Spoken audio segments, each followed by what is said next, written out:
All right, how's everybody doing today? Hotep, hey, this is Michael Imhotep, founder of the African History Network, host of the African History Network show. I'm a talk show host, researcher, lecturer, writer, and historian. It is Saturday, July 22nd, 2023, and we are live. So I wanted to discuss this topic because we talked about this on Friday, July 21st on Roland Martin Unfiltered. Some of you all may have seen that segment, and we'll discuss it on my Sunday night show, the African History Network show. This deals with the state of Florida, and it deals with the Florida Department of Education, okay? The Florida Department of Education. And new standards dealing with teaching Black history, African-American history, were released on Wednesday by the Florida Department of Education. And it's very, very disturbing what they're going to start teaching in Florida. Now, already there are a number of disturbing things that are taking place in Florida, and we've talked about that here on the show before. So if we look at this article here from NBCnews.com, there's an article entitled "New Florida Standards Teach That Black People Benefited from Slavery Because It Taught Useful Skills." Okay, New Florida Standards teach that Black people benefited from slavery because it taught useful skills.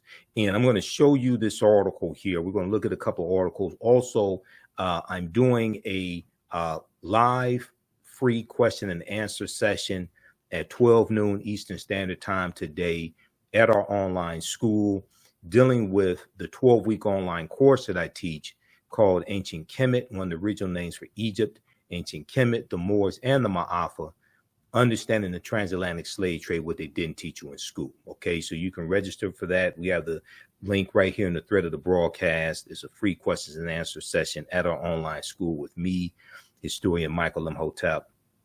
And it's also at our website, TheAHNShow.com. And that leads up to the class session I'm doing today at 2 p.m. Eastern Standard Time, which is part of our 12-week online course. And you can register for all that at our website, TheAHNShow.com. Okay, New Florida Standards teach students that some Black people benefited from slavery because it taught useful skills. The standards which were blasted by a statewide teachers union as a step backward were approved Wednesday by the State Board of Education. Now, we know Vice President Kamala Harris made an emergency trip to Florida on Friday to speak at an event and denounce these new standards and what's going to be taught. Florida's public schools will now teach students that some Black people benefited from slavery. Some Black people benefited from slavery because it taught them useful skills, part of new African-American history standards approved Wednesday that were blasted by a state teachers union as a step backward.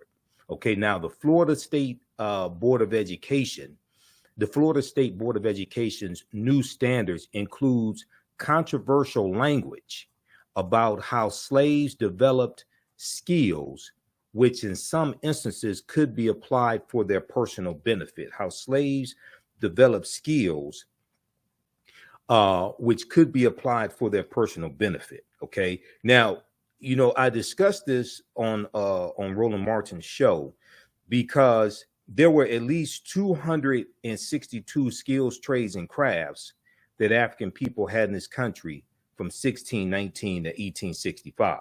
Okay, that is true. All right. Now, you do have some instances, and I'm going to show you a reference for that information as well. The book of The Other Slaves by Ronald Lewis, and it was one other co-author. It lays out 262 skills, trades, and crafts that we had in this country. Okay, now you do have some instances where enslaved Africans were able to earn money, save money, buy their freedom, things like this. You do have instances of that. But that was not the norm. Okay, that was not the norm. That was not the majority of it.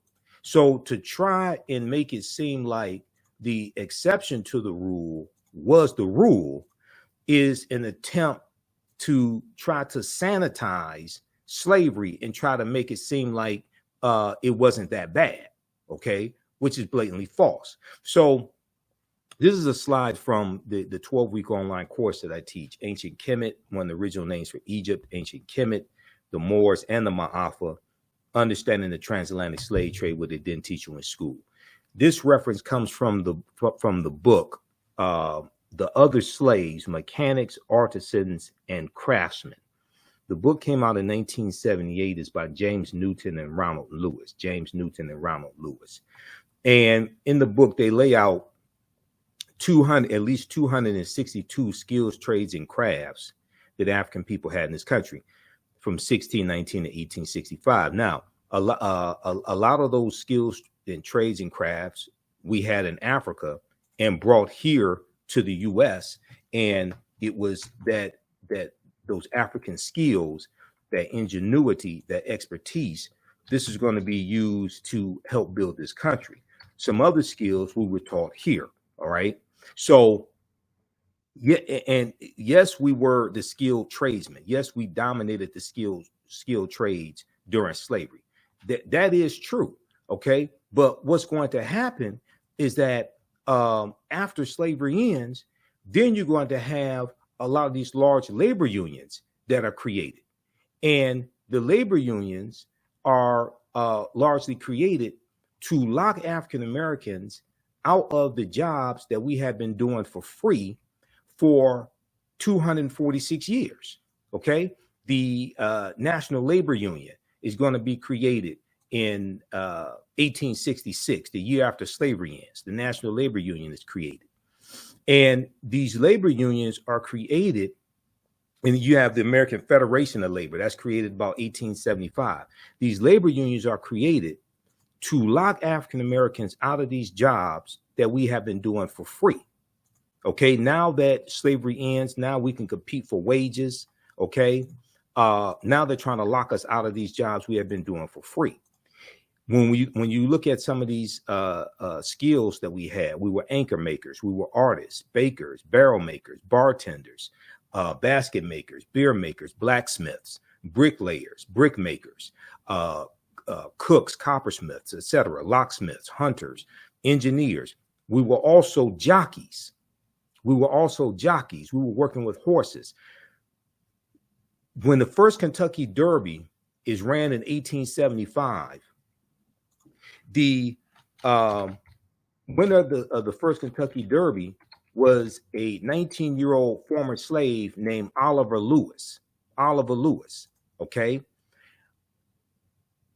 We dominate horse racing, and we were also jockeys during slavery, because if you had a skill set that your slave owner could make money off of, okay, especially if you competed in sports, if you were a boxer, okay, if you were a wrestler.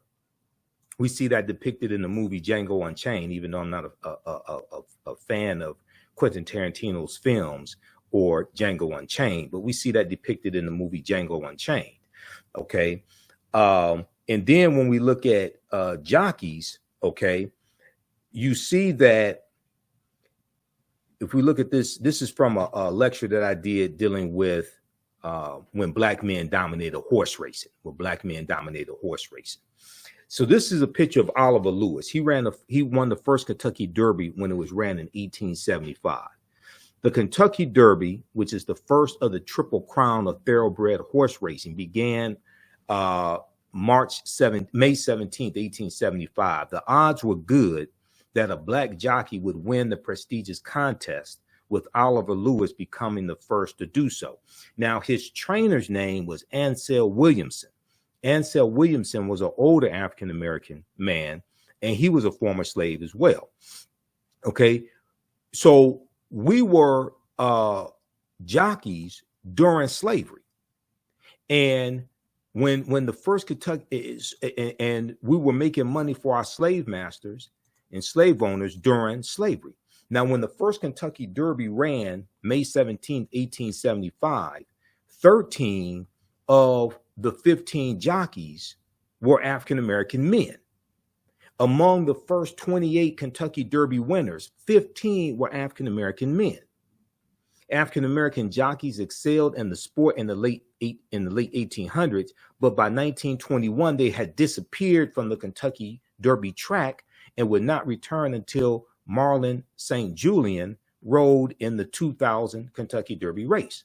So what happened with the black jockeys is the same thing that happened after the Civil War ended and these unions were created.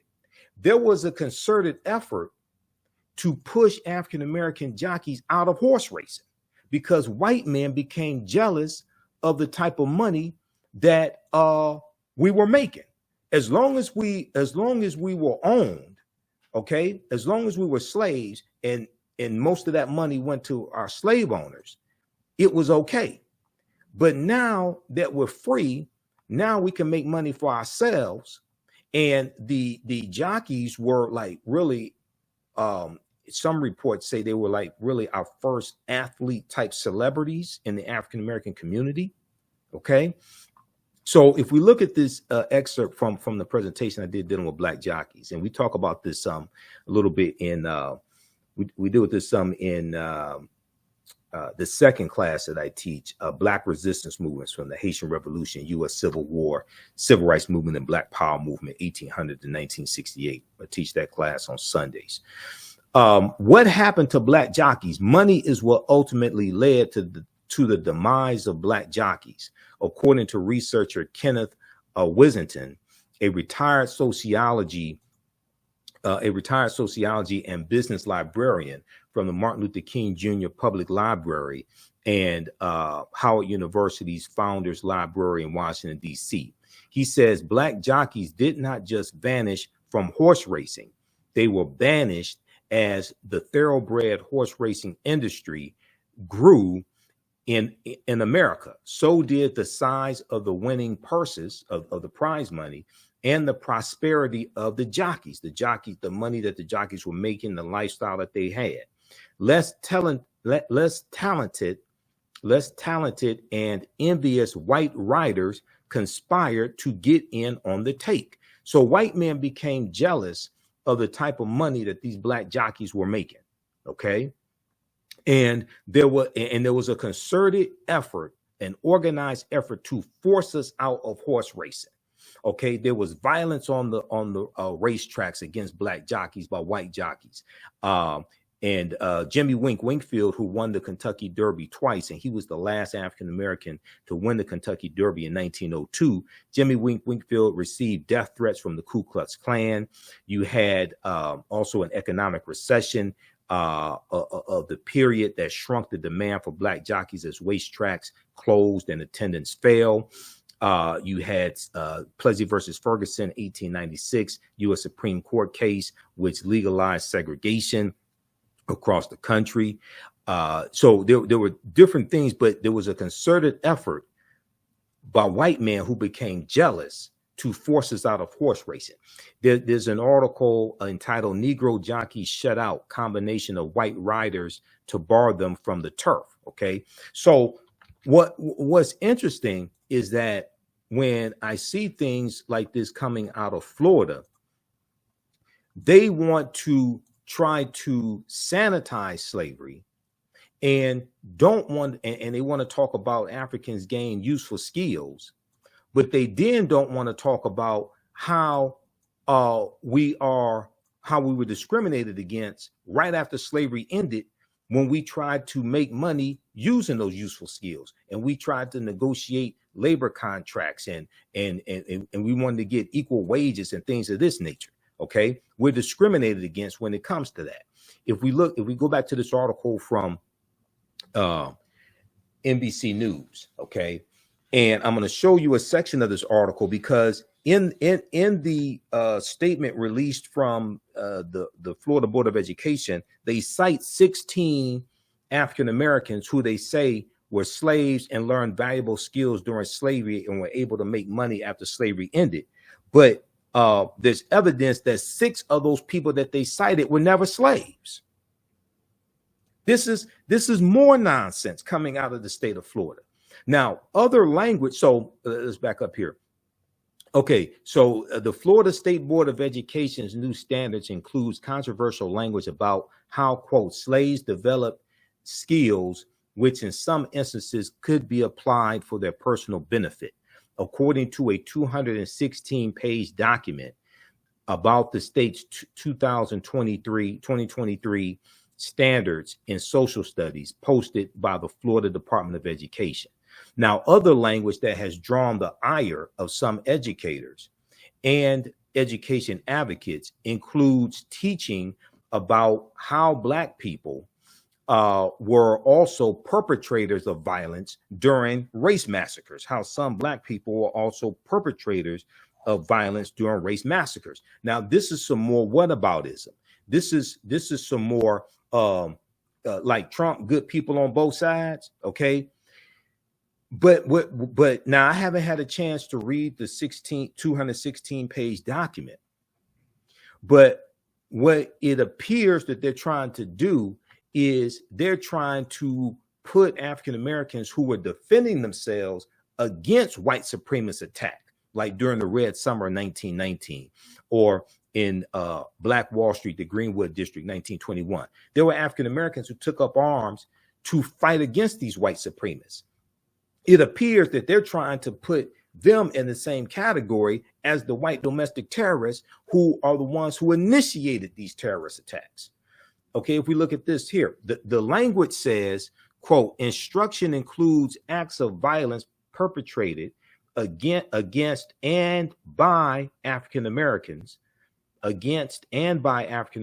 is not limited to the 1906 Atlanta race riot, 1919 race riot in Washington, D.C., which was during the Red Summer. The Red Summer was the year after World War I ended. 1919, you had about 25 major race riots all across this country because white men, there's about 5 million men who fought in World War I from the U.S. Overwhelming majority of them were white. When they left to go fight in the war, they had jobs. They left behind jobs. Those jobs are going to be filled by African Americans, largely migrating from the South up north because the Great Migration begins about 1915.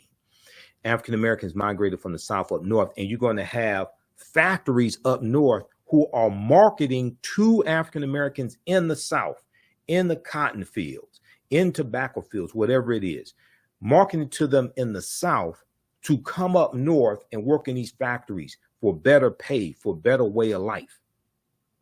And then also immigrants who were here, they're going to get a lot of those jobs. So these white men come back home after World War II ends, okay?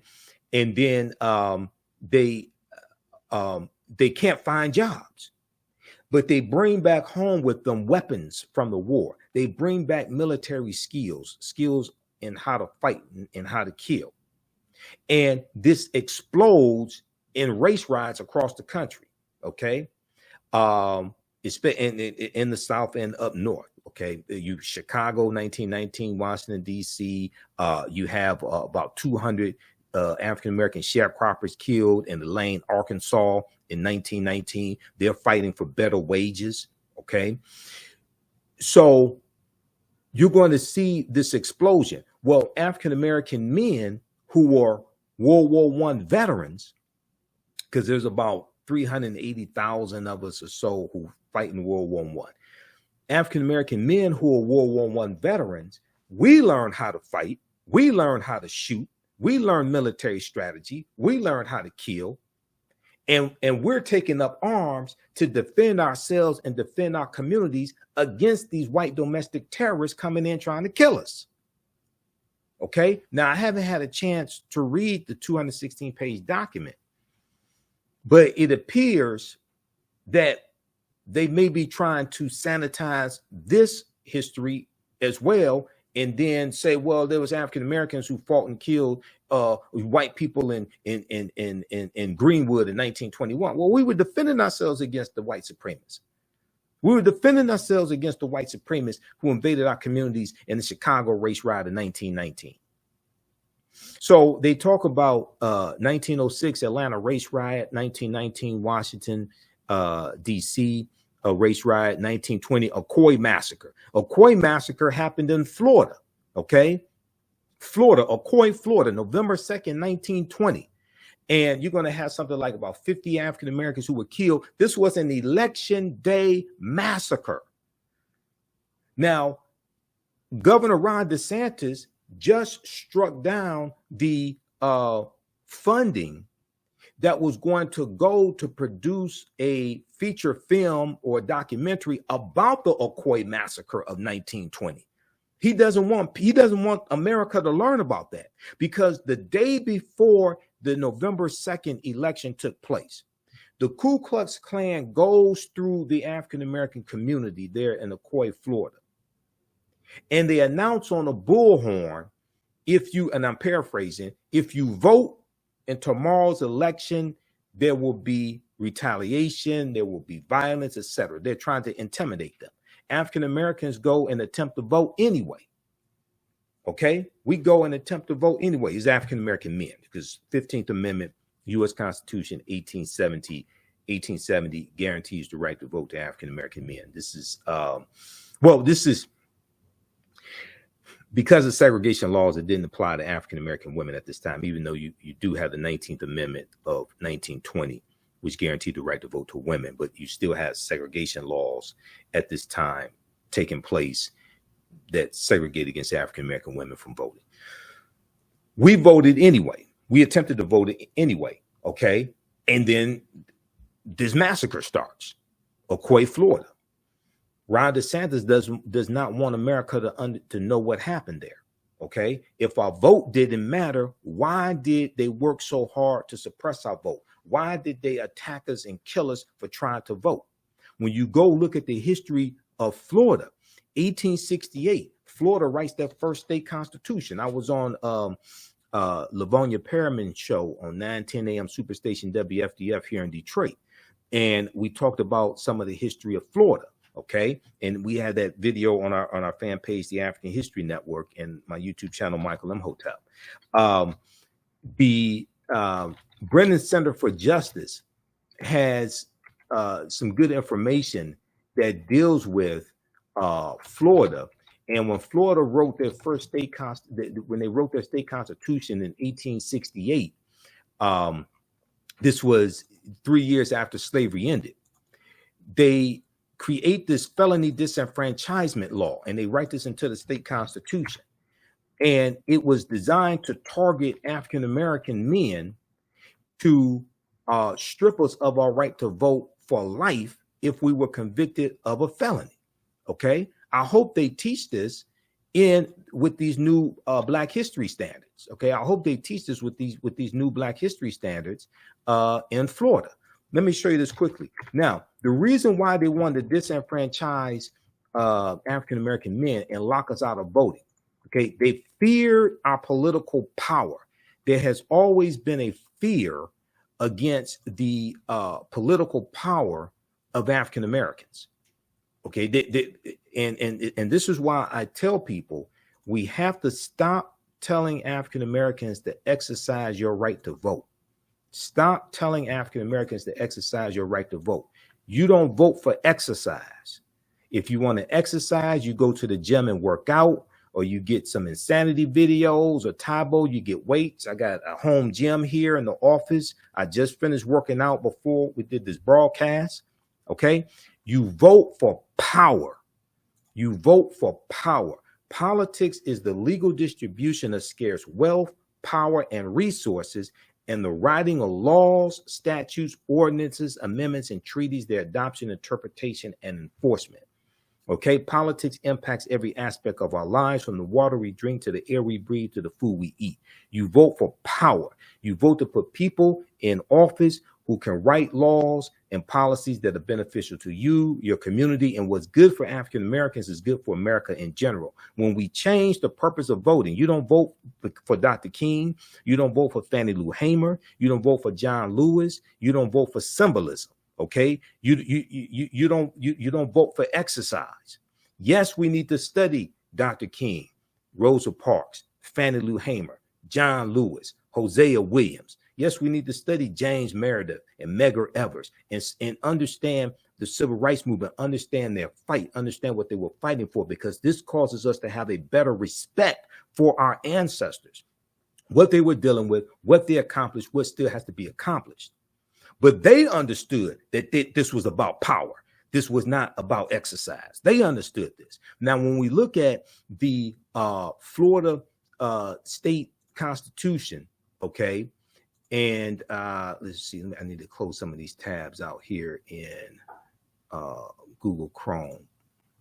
Okay, when we look here at Florida State Constitution, now this is from the Brennan Center for Justice, Florida Rights Restoration Coalition.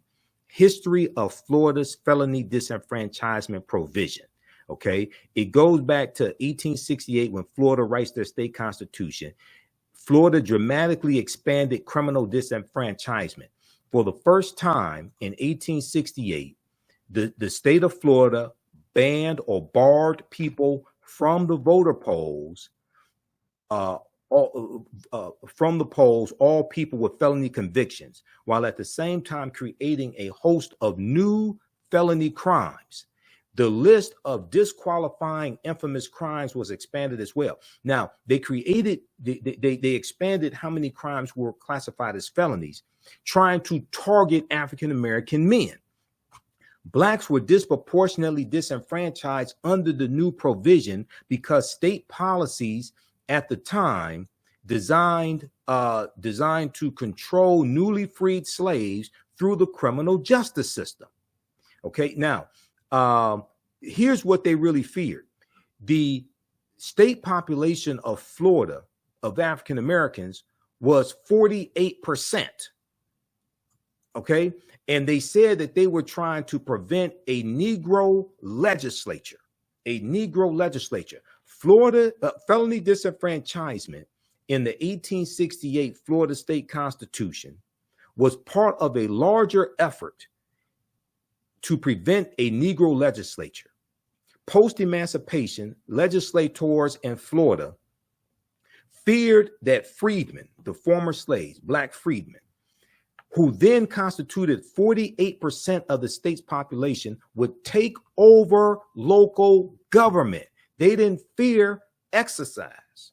They didn't fear symbolism. They feared us having political power, and many of these people today, of these Republicans, of these conservatives, of these MAGA Republicans, these people supporting Ron DeSantis, people supporting Donald Trump, they fear the same thing today.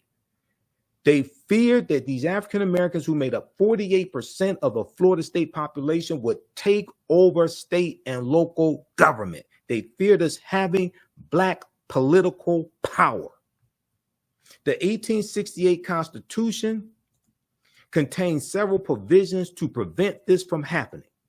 For example, it established a state legislative apportionment scheme that inflated the representation of predominantly white counties while deflating the representation of predominantly black ones. It also gave the governor of the state of Florida the power to appoint local officials, thereby preventing local black majorities from electing their own leaders. Okay, so read the rest of this here. This is at the Brennan Center for Justice, History of Florida's Felony Disenfranchisement Provision.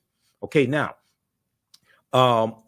give us a thumbs up, give us a heart, give us a like on this broadcast. Visit our website, TheAfricanHistoryNetwork.com, TheAfricanHistoryNetwork.com. Join me at 12 noon Eastern Standard Time today. We're going to start about 12:10 p.m. Eastern Standard Time today. I'm doing a free questions and answers session at our online school. This deals with the 12-week online history course that I teach called Ancient Kemet, the Moors, and the Ma'afa, Understanding the Transatlantic Slave Trade, what they didn't teach you in school. We deal with thousands of years of history and what leads up to the transatlantic slave trade taking place. Then today at 2 p.m. Eastern Standard Time, Saturday, July 22nd, 2 p.m. Eastern Standard Time, I'm teaching class number 4 of this 12-week online course at our online school. You can register for the full 12-week online course. Is only $80. We do the sessions live. All the sessions are archived and recorded. You can go back and watch it anytime, so you'll be able to watch it on demand. Even a year from now, 2 years from now, you can go back and watch the entire course. Okay. But you can join me in class. We'll have a free questions and answer session. If you just want to register for class number 4 by itself, you can register for $10. We have it here, right here. Click on this link right here. Okay. All right. And then we posted, the link is here in the thread of the broadcast as well. Okay. So be sure to register for that. And I've been studying history 31 years. I'm a historian. I created the curriculum for this class. There's about 80 to 100 articles that we reference as well in the class. So I created the course content. Okay, let's go back to this article here from NBCnews.com. And then I want to show you quickly what happened. They list 16 names of African Americans who they claim were slaves, who they claim learned skills that benefited them later in life during slavery. 6 of those 16 people were never slaves. Okay. New Florida standards teach students that some Black people benefited from slavery because it taught useful skills. Okay. Now let's continue quickly here. The Florida Education Association, a statewide teachers union, representing about 150,000 teachers, called the new standards, quote, a disservice to Florida students and a big step backward for a state that has required teaching African-American history since 1994. For a state that has required teaching African-American history since 1994. Now, it's also important to note that Ron DeSantis is going along with this. Ron DeSantis graduated from Yale University with a degree in history. Ron DeSantis knows better than this. Okay? He knows better than this. He's not stupid. He plays stupid on television. He has a degree in history from Yale University. Andrew Spar, president of the teachers union in Florida, said in the statement, how can our students ever be equipped for the future if they don't have a full, honest picture of where we've come from? Florida's students deserve a world-class education that equips them to be successful adults who can help heal our nation's division rather than deepen them.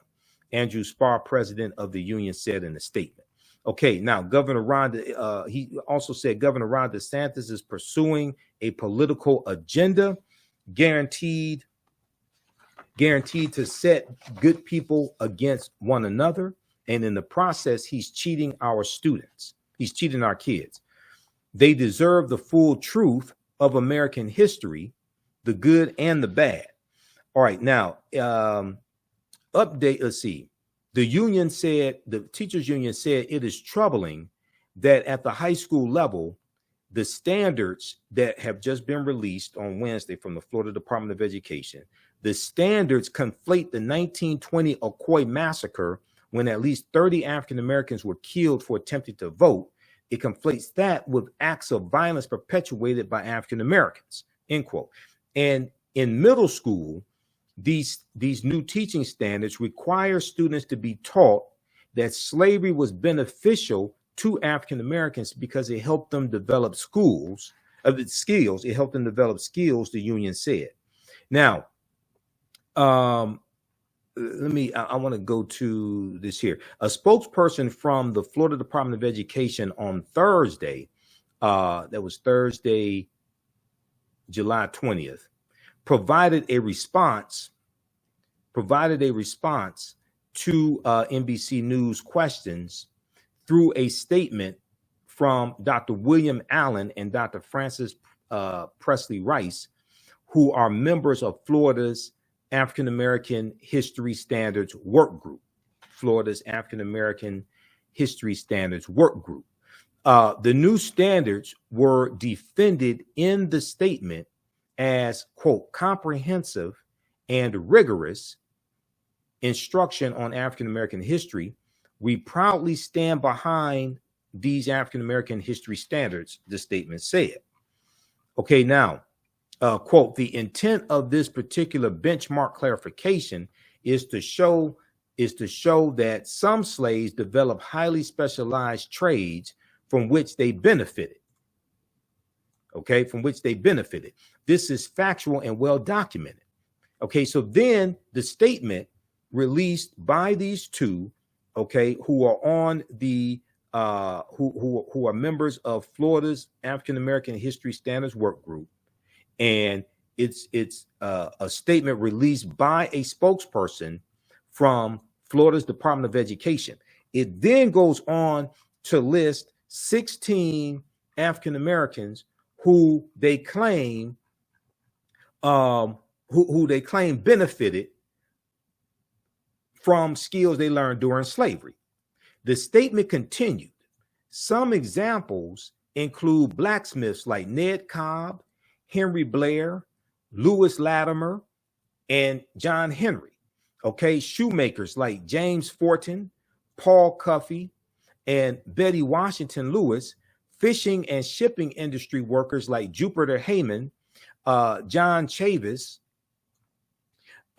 William Whipper, and Crispus Attucks, tailors like Elizabeth Keckley, James Thomas, and Marietta Carter, and teachers like Betty Stockton and Booker T. Washington. End quote. It's disappointing that some detractors would devalue the research from the work group and reduce it to, quote, a few isolated expressions without context, end quote, the statement said. All right. Now, a representative for Governor Ron DeSantis could not be immediately reached for comment on Thursday. Okay, now here's what's something important. So I was looking at, I'm very familiar with Paul Cuffey. Paul Cuffey took African Americans back to Sierra Leone, repatriated back to Sierra Leone. There's an article from the Tampa Bay Times that deals with these claims coming from the Florida Department of Education. Okay. And the name of this article is Benefited from Slavery. Critics say some of the state's examples were never even slaves. Okay. There's no evidence that Paul Cuffey was ever a slave. There's no evidence Paul Cuffey was ever a slave. Read this article here from the Tampa Bay Times. Benefited from slavery. Critics say some of the state's examples were never even slaves. The battle over Florida's new African American history standards grows more heated. All right. So we know Booker T. Washington was a former slave, right? But they go and they talk about responding to the criticism.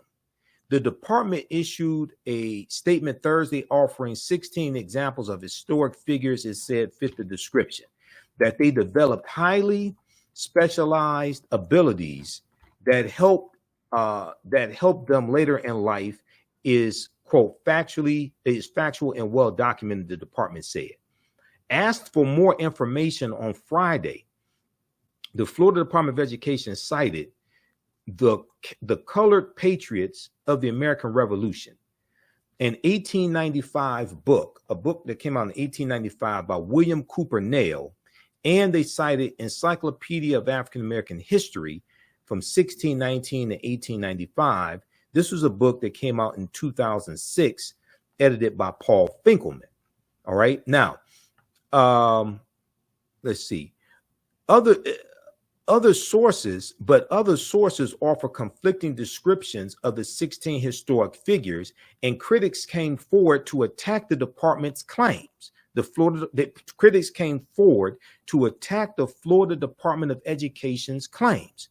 Several critics argued that nearly half the figures highlighted by the state of Florida were never enslaved Africans. Others who did spend time in slavery did not gain their skills from slavery. They gained the skills after slavery. Okay, quote, they just threw out a bunch of names to make it seem like something good came of slavery, said Andrew Spar, president of the Florida Education Association Teachers Union. Quote, the reality of it is the facts don't back up what they are saying, end quote. He mentioned Booker T. Washington included on the state list as an educator. Booker T. Washington was enslaved, but did not gain his skills until after being freed at age 9. Booker T. Washington worked in mines and as a houseboy before entering school, according to Tuskegee University, which Booker T. Washington founded in 1881. Georgetown University postdoctoral fellow Joshua Stein took issue with the state of Florida's use of James Forten and Lewis Latimer as examples. The Florida Department of Education said Lewis Latimer was a blacksmith born in slavery in 1848 and freed in 1852, and James Forten was a shoemaker born into slavery in 1766 who escaped in 1784. Okay, a museum dedicated to Lewis Latimer states that he was born to two self-liberated, formerly enslaved parents. Okay, he was born free. Lewis Latimer was born free. He was born to two self-liberated, formerly enslaved parents. He was self-educated. He worked as an inventor, participating in the development of the telephone and incandescent lighting, among other inventions. Now, the Museum of the American Revolution describes James Forten as a black entrepreneur born to free parents. James Forten was never a slave. James Forten served on privateer ships during the American Revolutionary War, which is 1775 to 1783, and he became a wealthy sailmaker. Not only were they not slaves, Stein wrote on Twitter, they provided professions also, their provided professions also were incorrect. Quote, so you're wrong on both halves, end quote. Other examples is that of Henry Blair. Now, I went to biography. So, I looked at Paul Cuffey and I was familiar with Paul Cuffey already. I was familiar with Henry Blair. Let's look at this quickly. We'll come back to Henry Blair. Let's look at this here on Paul Cuffey, because Paul Cuffey was listed as by the Florida Department of Education as somebody who was a former slave and gained valuable skills during slavery, right? And Paul Cuffey went on to become a wealthy African-American man. This is from blackpast.org. Blackpast.org, we use some of their articles in our class, in the classes I teach. They have 6,000 pages of documents of articles dealing with African history and African American history. Paul Cuffey lived 1759 to 1817. Here's a painting of Paul Cuffey. Okay, Paul Cuffey was born free. Okay, Paul Cuffey wasn't a slave. Paul Cuffey is best known for his work in assisting free blacks who wanted to immigrate to Sierra Leone. Paul Cuffey was born free on Cuttyhunk Island, Massachusetts, near New Bedford, sometime around 1759. The exact date of his birth is unknown.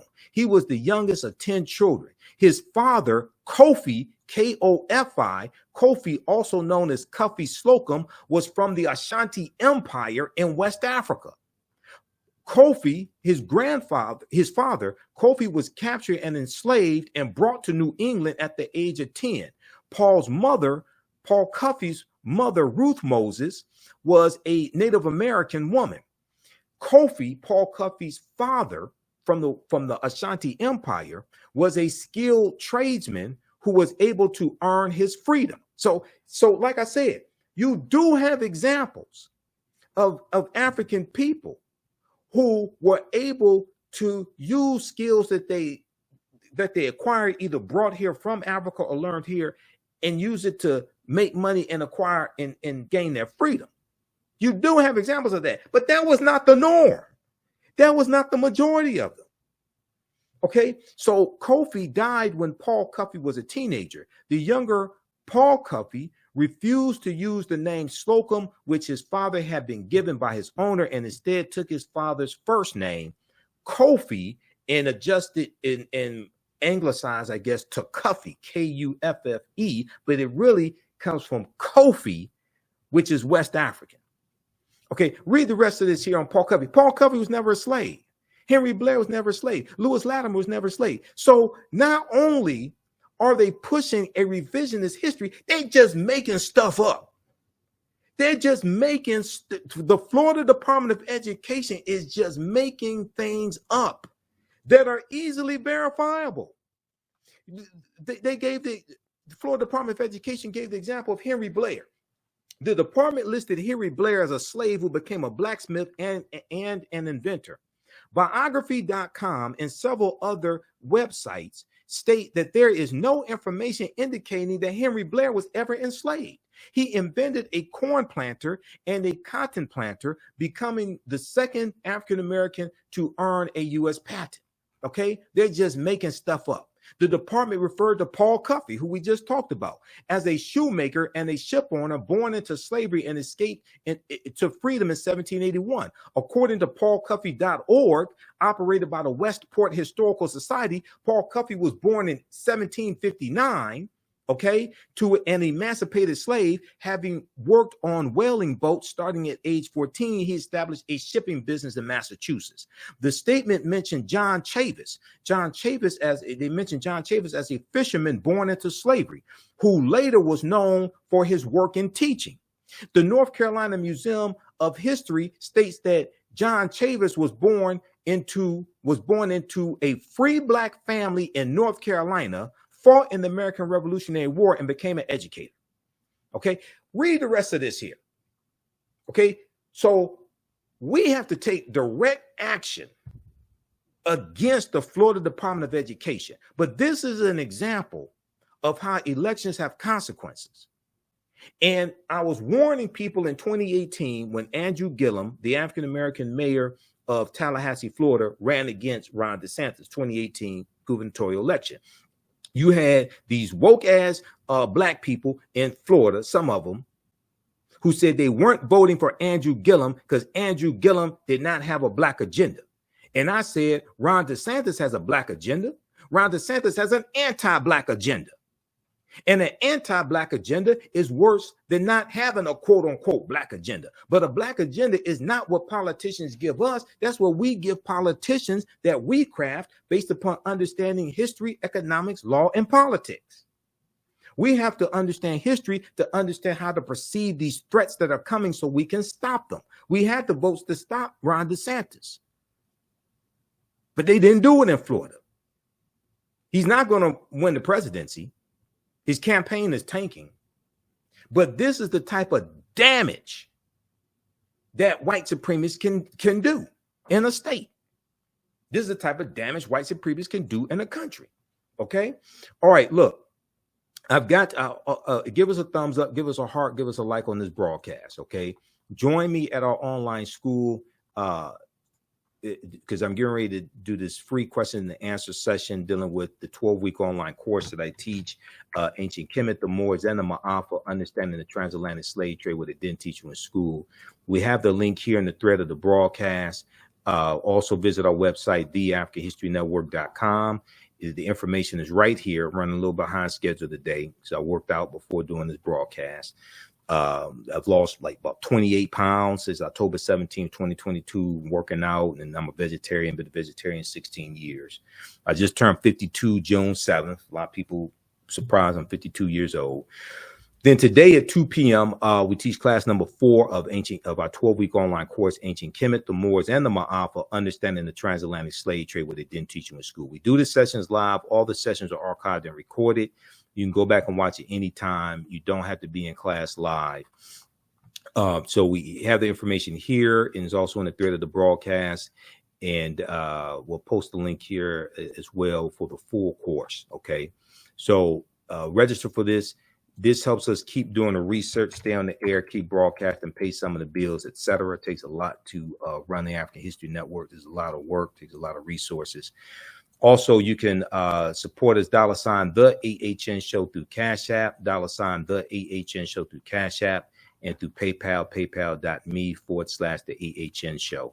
And when you scroll down the page, so we have information about our radio show, Sundays, 9 p.m. to 11 p.m. Eastern Standard Time, the African History Network show.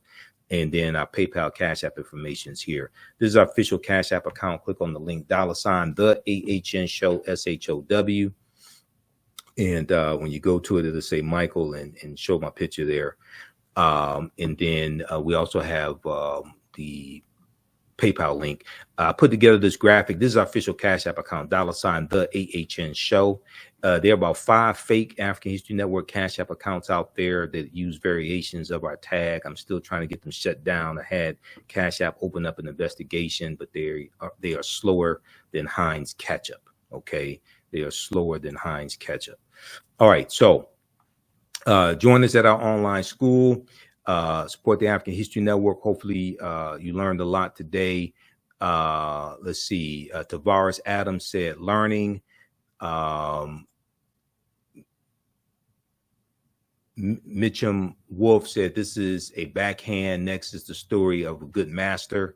Let's see. Tavares Adams said that's why we can't let white folks teach us about our history. Well, the history of African Americans needs to be taught in every school across the country. Dr. Carter G. Woodson said that. He advocated for that. It needs to be taught in every school across the country. It has to be correct, accurate history. And you have teachers of all different races and ethnicities who want to teach correct, accurate history. You're going to find out that most of these Africans weren't slaves at all. They were indentured servants, or they came to North America to be landlords. Well, it depends upon which period of time you're talking about. Read chapter 2 of Before the Mayflower by Lerone Bennett Jr. It's going to be after Bacon's Rebellion in 1675, 1676 in the colony of Virginia, and then right about the time of 1781 when they introduce the widespread usage of the term white in the colony of Virginia after Bacon's Rebellion. This is when you're going to start having chattel slavery, where you're a slave for perpetuity. It is true early on. You had African people who were put into indentured servitude. August 20th, 1619, those Africans on the White Lion pirate ship. Codified slave laws did not exist in any of the 13 colonies at that time. We deal with this in the class that I teach also. Codified slave laws didn't exist then, so they were put into a form of indentured servitude. They were released after 3 to 5 years. Okay, but to say that all of them were put into indentured, that's absolutely not true. You have to look at when chattel slavery was created, and that's basically going to be after Bacon's Rebellion of 1675, 1676. Bacon's Rebellion was a turning point because you had a rebellion led by Nathaniel Bacon, who was a wealthy tobacco plantation owner in Virginia.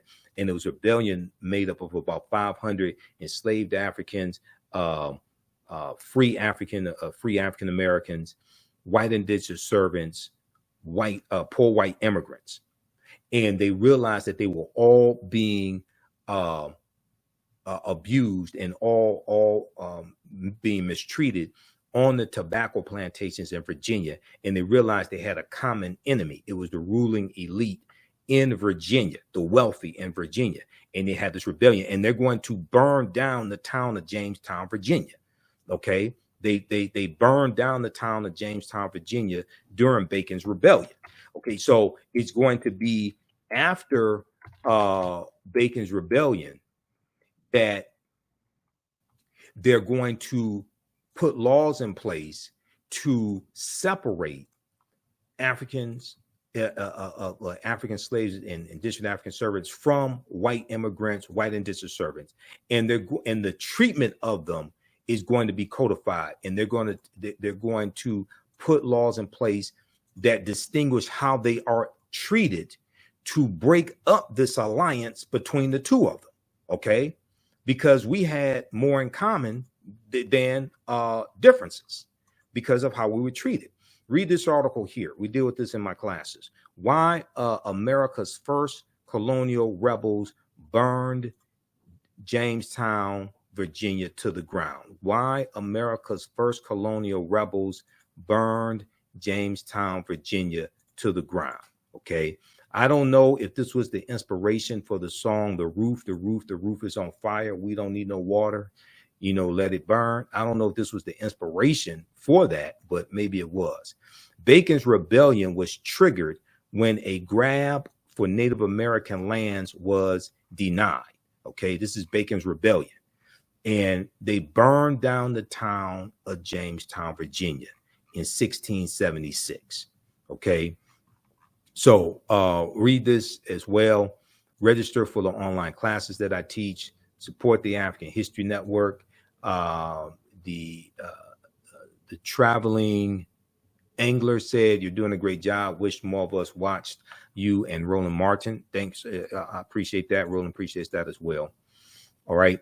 Look, we have to get out of here. Remember, at the African History Network, we focus on educating, empowering, and inspiring people of African descent throughout the diaspora and around the world. Because right now it's correct wrong behavior. It's not over till we win Wakanda forever. And join us in class. Class number 4 is today, 2 p.m. Eastern Standard Time. Visit our website, TheAHNShow.com. You can register for that there. Okay. Talk to you next time. Peace.